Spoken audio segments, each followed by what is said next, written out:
Ici Yannick H et vous êtes dans mon top 5 MTG où on regarde les cartes communes et uncommunes, les meilleures du nouveau set qui s'en vient de Marvel Super Heroes.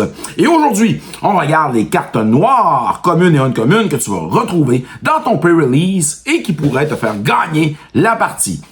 Allez la gang, n'oublie pas de t'abonner, c'est gratuit à la chaîne. Tu vas pouvoir participer à des concours qui s'en viennent très bientôt et de partager bien sûr notre contenu à tes amis. Alors ton playgroup de joueurs, de joueuses de Magic the Gathering. Et aussi, alors fais-nous un petit like si tu as aimé notre capsule. Les meilleures cartes dans le noir de Marvel Super Heroes pour ton pre-release. C'est parti!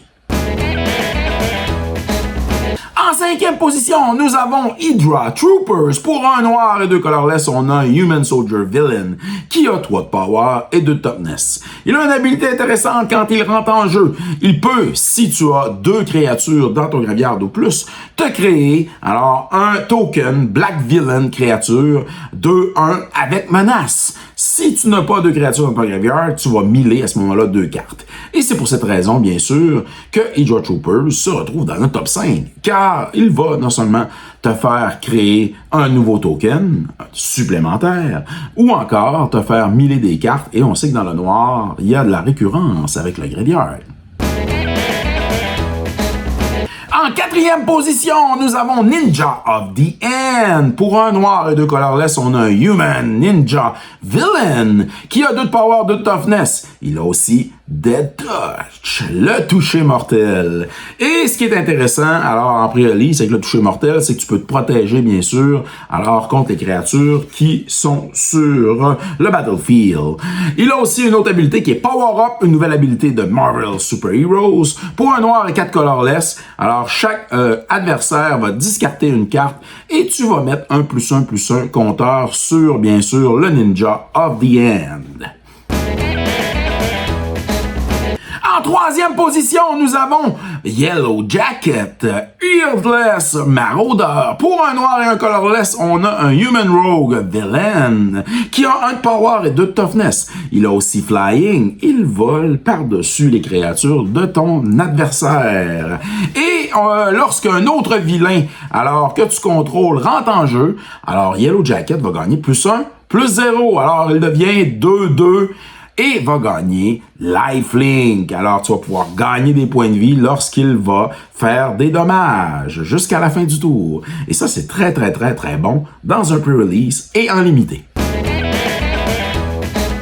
En deuxième position, nous avons Ronin, Shadow Stalker. Pour un noir et 2 colorless, on a un Human Rogue Hero, qui est une créature légendaire qui a 3 de power et 3 de toughness. Il a 2 belles habiletés. La première, tu peux payer 2 points de vie et tu vas ajouter 2 manas de n'importe quelle couleur à ta mana pool. Tu vas pouvoir à ce moment-là dépenser 7 manas pour jeter des sorts équipement, ou encore activer des habiletés d'équipement. L'autre habileté de Ronin, c'est que tu vas pouvoir l'engager, sacrifier un équipement et faire un -4/-4 à une créature que tu n'aimes pas trop sur le battlefield de ton adversaire. Et tu vas pouvoir activer cette habilité en sorcery. Et ça, bien, tuer des créatures chez l'adversaire, c'est très bon dans un pre-release pour te faire gagner la partie. En première position, nous avons Crossbone Malicious Mercenary. Pour un noir et 3 colorless, on a Human Mercenary Villain qui a 3 de power et 3 de toughness. Il a Dead Touch, le toucher mortel. Et quand un autre vilain que tu contrôles rentre en jeu, tu vas mettre un +1/+1 compteur sur Crossbone. En plus, tu vas faire 2 de dégâts à chacun de tes adversaires. Cette habilité va pouvoir triggerer une seule fois durant, bien sûr, chacun des tours. Et c'est pour ça que Crossbone, c'est notre top 1 dans les cartes noires, communes, uncommunes, qui vont bien sûr te faire gagner dans le prochain pre-release de Marvel Super Heroes.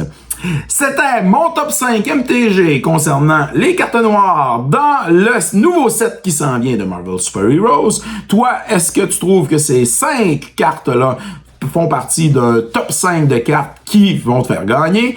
J'aimerais ça, bien sûr, t'entendre dans les commentaires. Est-ce qu'il y a d'autres cartes noires que tu vas jouer durant ton pre-release? Écris-moi ça, j'aimerais ça te lire et bien sûr communiquer avec toi.